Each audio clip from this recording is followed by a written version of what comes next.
যার যার phone lag করে গল্পটা তার জন্য। ভিডিওটা শেষ পর্যন্ত দেখে যাবেন। আমার একটা বন্ধু ছিল, গেম প্লে অনেক ভালো ছিল, কিন্তু কখনো কখনো একটা বট প্লেয়ারের থেকেও খারাপ খেলতো। একদিন মাইক অন করে তাকে জিজ্ঞেস করলাম, ভাই কখনো কখনো তুই একদম হ্যাকারের মতো গেম প্লে করিস, আবার কখনো নো প্লেয়ারের মতো খেলিস কেন? আসল ব্যাপারটা কি? ও যেটা বলল সেটা শুনে আমি সত্যি ইমোশনাল হয়ে গিয়েছিলাম। ও বলল, ভাই আমি ফোনে খেলি, ওই ফোনটা প্রচুর পরিমাণে ল্যাগ দেয়।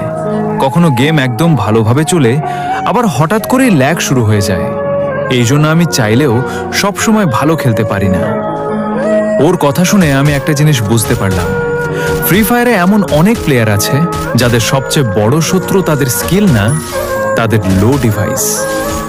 তাদের লো ডিফেন্সরা লো ডিভাইস দিয়েও ঘন্টার পর ঘন্টা প্র্যাকটিস করে, প্রত্যেক ম্যাচে নিজের বেস্ট দেওয়ার চেষ্টা করে, কিন্তু ফাইট শুরু হওয়ার সাথে সাথেই ফোন ল্যাগ দেওয়া শুরু করে।